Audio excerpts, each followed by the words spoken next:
Goldilocks and the Three Ghosts, written by Wiley Blevins, illustrated by Steve Cox. Once upon a time, there lived a nosy little girl. Her hair was golden yellow, so everyone called her Goldilocks, even though her real name was Pam. One day, Goldilocks walked into the forest. She came to a large, run-down house. "Don't go in," whispered the wind, but Goldilocks was too nosy to listen. She marched to the front door, pushed it open, and stomped inside. A light flickered in the large living room. Everything was covered in white cloth and dust. Spider webs clung to each corner. It looked like no one lived in this house. No living person, that is.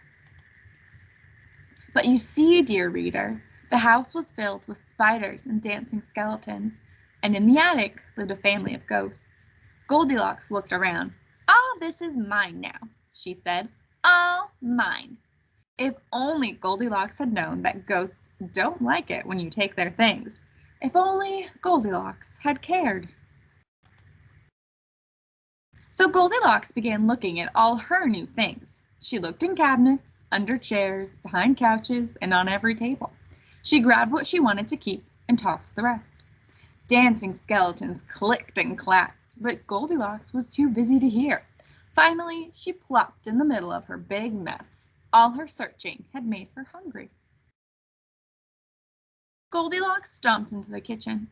She found cupboards as empty as a mailbox on Sunday. So she looked for a chair to sit in, a place to feel sorry for herself, because what good is a house with no food? Goldilocks sat in the biggest chair she found, but it was too hard. Then she sat in the middle-sized chair, but it was too soft. Finally, she sat in the small chair. "This is just right," she said. Goldilocks bounced up and down. Splat! The chair broke into tiny bits, but Goldilocks only laughed. "I am getting sleepy," she yawned. "I need a bed, not a chair. I will find one that is just right." So Goldilocks climbed the stairs. They creaked loudly with each step.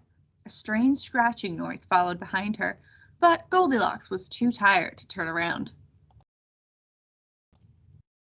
Goldilocks trudged to a large bedroom. In it sat 3 beds. Each bed was a different size. Goldilocks plopped on the biggest bed, but it was too hard. Then she plopped on the middle-sized bed, but it was too soft. Finally, she plopped on the small bed. "This is just right," she said, and Goldilocks fell fast asleep. While Goldilocks was snoring, the clock struck midnight.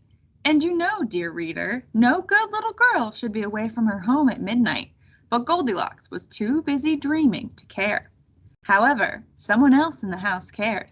Up in the attic, the family of ghosts began to stir, and the last thing these ghosts liked was someone in their house after midnight. "Is it time to haunt the cemetery?" said the Papa Ghost. "I hope it's a chilly night," said the Mama Ghost. "I hope there are no puppies," said the Baby Ghost, because that's what baby ghosts fear most. The 3 ghosts floated out of the attic, down the stairs, and into the kitchen.